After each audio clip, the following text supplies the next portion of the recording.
Laki Marwat में बारूदी सुरंग धमाके में शहीद अफसरान और सिपाहियों की नमाज जनाजा अदा कर दी गई है। शोहदा में कैप्टन फराज सलियास, सूबेदार मेजर मोहम्मद नज़ीर, लांसाइक मोहम्मद अनवर और हुसैन अली, सिपाही असदुल्ला और राशिद महमूद शामिल हैं। नमाज जनाजा में कोर कमांडर पेशावर समेत हाजिर सर्विस अफसरान, जवान और अवाम ने शिरकत की।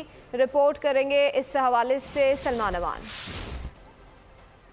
अपडेट करें आपको इस हवाले से। लांसाइक मोहम्मद अनवर और हुसैन अली की नमाज जनाजा अदा कर दी गई है। लकी मरवत में बारूदी सुरंग धमाके में शहीद अफसरान और सिपाहियों की नमाज जनाजा अदा कर दी गई। शोहदा में कैप्टन फराज सलियास, सूबेदार मेजर मोहम्मद नज़ीर, लांसाइक मोहम्मद अनवर और हुसैन अली, सिपाही असदुल्ला और मजीद भी शामिल है। कोर कमांडर पेशावर समेत हाजिर सर्विस अफसरान, जवान और अवाम ने शिरकत की है।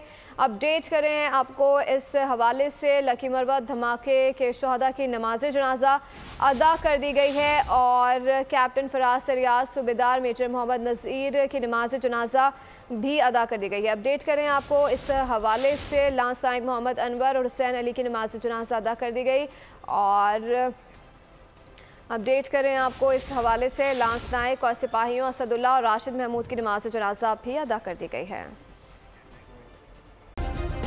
सब्सक्राइब करें और बेल दबाएं ताकि कोई खबर रह न जाए।